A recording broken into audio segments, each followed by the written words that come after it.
Our third recipient has also been a true champion.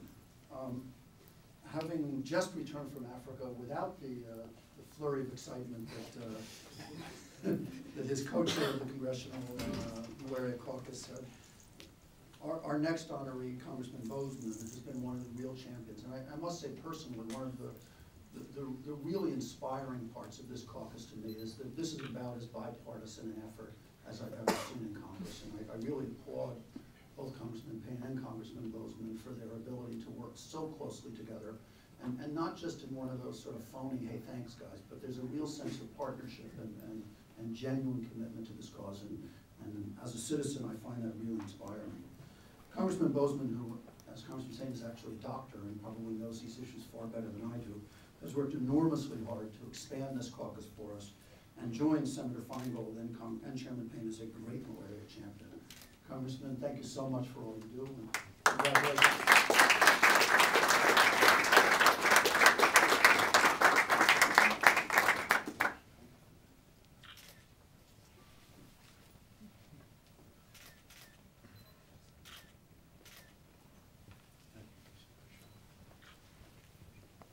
Thank you. I'm an optometrist, an eye doctor, so if any of you all are having trouble with your contacts or glasses, I'll be glad to give you some free advice. Last year we were blessed, and Mrs. Bush came over, and we appreciate you being here, Mrs. Brown, and adding so much to this occasion, so we really do appreciate you. As was just said, you know, the thing that really excites me, first of all, I'm not here to really get an award. I'm here to thank you all so much for your efforts and all of this banding together to try and get this done. I'm struck also by the diversity of the group. We could all tell our own stories as how we got in this situation, and they're all different. Mr. Whitaker, you know, just related that during the filming, you know, how if that hadn't happened, he'd never be here. But we all have our own personal stories, and the good news is we're a very diverse group. And this is something that we can accomplish. Yesterday, Secretary Clinton testified in front of the Foreign Affairs in the House, and you hear of all of these world problems that have been sometimes going on for centuries, very, very difficult to deal with, that we do have to deal with, and yet malaria is something that we can fix. If the Western world decided to band together, in fact, if the world banded together, this is something that we could do relatively easily.